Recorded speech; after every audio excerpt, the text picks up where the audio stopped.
সূরা ফাতিহা কোন নিয়মে পড়লে সাথে সাথে সুস্থ হওয়া যায়?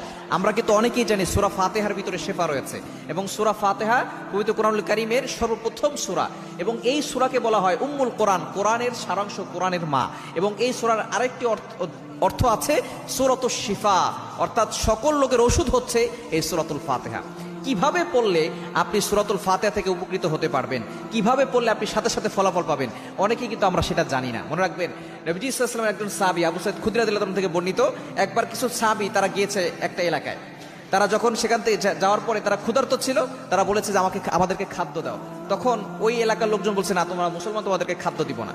তখন মুসলমান যখন চলে আসতে লাগলো, এমন সময় ওই এলাকার সর্দারকে সাপে দংশন করেছে।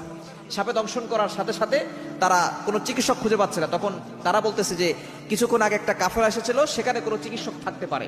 সেখানে যখন তারা গিয়েছে, যাওয়ার পরে বলছে যে ঠিক আছে, তোমাদের চিকিৎসা করতে পারি, তবে শর্ত হচ্ছে আমাদেরকে এক পাল ছাগল দিতে হবে। তখন সে সূরা ফাতিহা 7 বার পড়ে সেখানে ফু দিয়েছে, সাথে সাথে সাপের বিষটা পানি হয়ে গিয়েছে। তারা এক পাল ছাগল দিয়েছে, নবী সাল্লাল্লাহু আলাইহি ওয়াসাল্লামের কাছে নিয়ে গেছেন। নবী সাল্লাল্লাহু আলাইহি ওয়াসাল্লাম বলছেন, সমস্যা নেই, তোমরা এই ছাগল খেতে পারো, আমাকেও তোমরা দিতে পারো। সুতরাং বোঝা গেল সূরা ফাতিহা কিভাবে পড়লে আপনি উপকার পাবেন। নবী সাল্লাল্লাহু আলাইহি ওয়াসাল্লাম জানিয়ে দিয়েছেন, প্রথমে আগে পরে দুরূদ শরীফ পড়ে নেবেন 3 বার করে। এরপরে আউযুবিল্লাহি বিসমিল্লাহ সহকারে সূরা ফাতিহা আপনি 7 বার পড়ে পানিতে ফু দিয়ে ওই পানিটা আপনি খাবেন। আপনার যত বড় কঠিন ও জটিল রোগ হোক না কেন, আল্লাহ পাক রব্বুল আলামিন আপনাকে সকল ধরনের রোগ থেকে হেফাজত করবেন।